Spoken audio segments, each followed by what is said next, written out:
റെയിൽവേയിൽ 11,000-ത്തിലധികം ഒഴിവുകൾ. സശസ്ത്ര സീമാബലിൽ uniform service ആഗ്രഹിക്കുന്നവർക്ക് 1000-ത്തിലധികം അവസരങ്ങൾ. ഈ ആഴ്ചത്തെ മികച്ച തൊഴിലവസരങ്ങളെക്കുറിച്ച് വിശദമായിട്ട് അറിയാം. Welcome to job radar.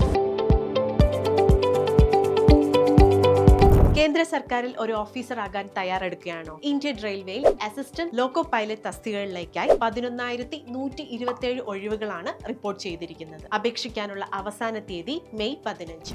ഒപ്പം സശസ്ത്ര സീമാബലിൽ കോൺസ്റ്റബിൾ, സബ് ഇൻസ്പെക്ടർ ഉൾപ്പെടെ 1,194 ഒഴിവുകളിലേക്കും ഇപ്പോൾ അപേക്ഷിക്കാം. കേരളത്തിൽ ജോലി ആഗ്രഹിക്കുന്നവർക്ക് കേരള ഫിനാൻഷ്യൽ കോർപ്പറേഷനിൽ എക്സിക്യൂട്ടീവ് ഓഫീസർ തസ്തികകളിൽ 24 ഒഴിവുകളുണ്ട്. കേന്ദ്ര സർക്കാരിന് കീഴിൽ NPCIL 337 അപ്രന്റീസ് ഒഴിവുകൾക്കും നോട്ടിഫിക്കേഷൻ വന്നിട്ടുണ്ട്. കൂടാതെ കേന്ദ്ര സംസ്കൃത സർവകലാശാലയിൽ 144 അനധ്യാപക ഒഴിവുകളും മദ്രാസ് ഫെർട്ടിലൈസേഴ്സിൽ 111 ഒഴിവുകളുമുണ്ട്. എഞ്ചിനീയേഴ്സ് ഇന്ത്യയിൽ 59 മാനേജ്മെന്റ് ട്രെയിനി, സിഡ്ബിയിൽ 14 സ്പെഷ്യലിസ്റ്റ് ഓഫീസർ എന്നിവയാണ് മറ്റു പ്രധാന അവസരങ്ങൾ. പുതിയ തൊഴിലവസരങ്ങൾ അപ് ടു ഡേറ്റ് ആയിട്ട് അറിയാൻ ഞങ്ങളുടെ ടെലഗ്രാം ചാനൽ ഫോളോ ചെയ്യുക. This is your fastest path to your government career. പുതിയ തൊഴിലവസരങ്ങളുമായി അടുത്ത ജോബ് റഡാറിൽ വീണ്ടും കാണാം.